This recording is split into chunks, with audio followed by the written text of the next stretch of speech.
Alors le partenariat entre la Fondation Alsace et puis la Haute École des Arts du Rhin consiste en l'organisation d'un concours annuel qui mobilise plusieurs étudiantes ou étudiants de l'école pour élaborer des propositions de trophées remis évidemment aux lauréats. Chaque année, donc, un grand nombre d'étudiantes et d'étudiants avec des propositions très diverses. Cependant, la situation sanitaire nous a contraints cette année à l'adapter. Le travail était mené, un travail mené notamment avec une attention particulière, je dirais, aux matériaux, à la question du recyclage, à la question, je dirais, de l'ancrage territorial. Je crois que c'est ce qu'a fait Sybille, lauréate 2021. En trouvant vraiment une formule très originale qui lie à la fois, je dirais, le grès rose des Vosges et puis au fond le recyclage de matériaux. Donc une proposition très singulière et qui lui a permis en plus de créer des trophées à la fois originaux et comment dire, communs, c'est-à-dire qu'on a effectivement une ligne de trophées, mais chacun est unique. Donc c'est une prouesse, j'ai envie de dire, artistique et technique. Donc les trophées que j'ai réalisés pour cette édition sont des pièces uniques. C'est un morceau de grès que j'ai récupéré dans les ateliers de la Fondation de l'Œuvre Notre-Dame. Donc c'est des chutes en fait de cet atelier qui restaure la cathédrale et donc qui m'a mis à disposition plein de gros blocs de grès rose. Et donc ça c'était un morceau de pierre cassée ou usée, on peut le voir ici, que j'ai donc divisé en 7 morceaux, et donc ils sont tous uniques car issus d'un morceau inégal.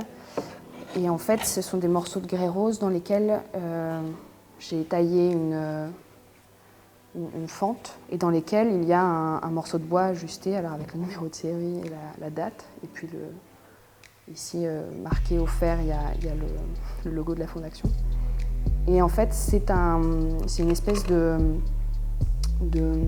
collage, de rencontre entre deux matériaux qui se complètent, donc, mais qui se menacent aussi. Quand on nous a proposé de répondre à cet appel à projet pour la Fondation, je travaillais donc déjà avec le grès rose et je me suis dit que c'était un matériau brut, pas très noble, mais en même temps qu'on voit sur des bâtiments tels que la cathédrale, enfin qui est très présent dans ce paysage. Et donc qui est vraiment symbolique de la région.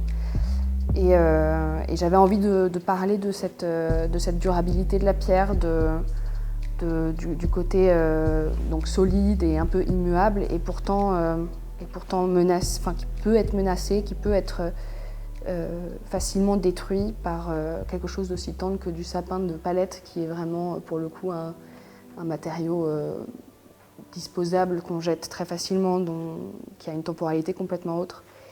Et donc toujours avec ce travail-là du temps, j'avais envie de proposer une espèce de rencontre un peu tendue entre les deux.